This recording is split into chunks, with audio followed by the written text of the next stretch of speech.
there does seem to be something to the idea of maybe you make some kind of ablution before you come into the Zikr, you know.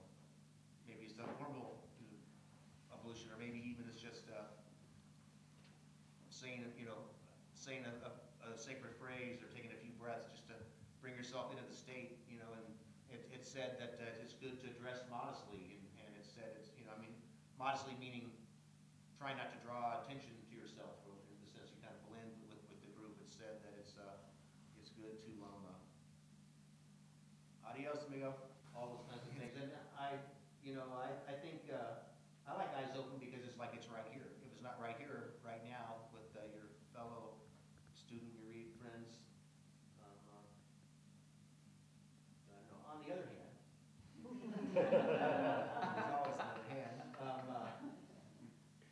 Certainly, sometimes when we're singing, your eyes, you know, you just kind of go in for insight a little bit.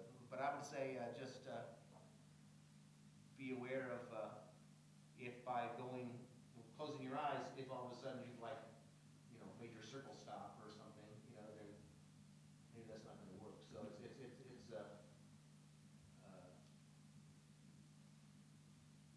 not a hard and fast rule, but it's something to be aware of, it seems like. Can I ask, one of the things, of course, the use of Zikr in other cultures and so forth is to go into an ecstatic trance state. Yeah. And what have your experience been with people who do go into that trance state? Yeah, it seems to be there's something that's, you know, and Khan didn't cultivate that so much. You know, I mean, certainly when we were talking about when we were been in Morocco before, I mean, yeah, there's people falling all over the place at the tombs and stuff. It's a scene, you know, it's a total scene. Is that more spiritual?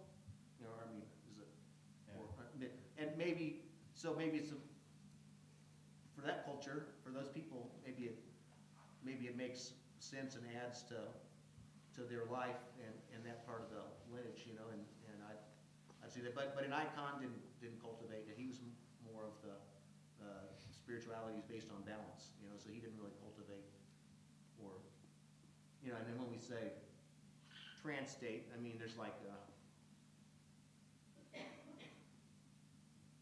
we get intoxicated, you know, I mean, you have the boss have an expansion, just, you know, right here and now, you know, but I think you're maybe talking about more like, you know, when people are throwing themselves onto the founder's tomb, and then they're, you know, and then that gets back to all of that. I mean, these are powerful. It hurts. Yeah. Things. And have you had the experience of somebody going into a trance where they would pass out or fall into that? Well, in these dances? certainly at some of the camps we've had to, you know, of course, the most classic one probably that happened is such a outrageous story. It's probably worth telling. So would be many years ago when our good friend Rashida Vera Corda was with us, and she was sitting in the center. She's 85 or something then, or 84, and Kurda Maima, who's this great Indian singer, and a great saint in her own right. They were like the two Ma's, you know, that were sitting together, and so the Zikr had been going on for, you know, we were about 3/4 done, been going on for quite a while. And, you know, big group at a camp with a couple hundred people or so, 150 or whatever it was. And, do you all know Mansour Krebs? Some people know him from Washington. He's married to Khadija. You know, he's like 6'7". He's like really, really tall guy. He's 6'9". You know, he's really tall. You know, and so the Zikr was kind of coming for the home stretch, and people were out turning, and he and I did a turn, like a two-person turn, with used to really cultivate it to a high level at the Sami Mahal. He used to live there, the Sufi Khanka in Marin County at one time, and so we started to do this two-person turn in the center, and Rashida and Karunaji were sitting there, and apparently after the fact we came to learn that as our feet smacked the floor, every time our feet smacked the floor, it's like send like a vibration to the board up Rashida Vera's spine, something like that, boom, boom, boom. And we, you know, and he's so tall that we got going like about, 195 miles per hour, which is, not the purpose per se, but, sometimes the trans state, so to speak. So whatever version we visit, I mean, we were intoxicated, no doubt. Doing that. Well, anyway, so we come to a close and with turning, and I kind of come back to the group in that sense, and I look over, Sheeta Bear is like this. She's sitting in a chair like that, and she's still sitting like that. I think I put my hand on her shoulder, but just like that. So, okay, what's going on? So then Karuna was like shaking her, and I got Yasmin, and Yasmin went and sat there, and she and somebody, they started yelling in her ear. They were yelling. I mean, the Zikr was all going on. And we didn't stop, It's like I made the call. I said, okay, well, either she's fine or she's dead. What the hell? What a way to go, it's kind of crazy, So, but anyway, it didn't seem right to get everybody on the worry channel, to get 200 people all start worrying didn't seem like the right way to go. So, and I don't, if you're on the second circle, you may not have even really have known. I mean, unless you got a good look and saw that she's all, just, practically falling out of her chair, you may not have known. But, they kept yelling, and finally somebody, our friend Akeem, who was passed away this last year, he's a chiropractor and, health practitioner. He's in the front, he said, come on in. And he came in, he's a good friend of hers too. And you go like this.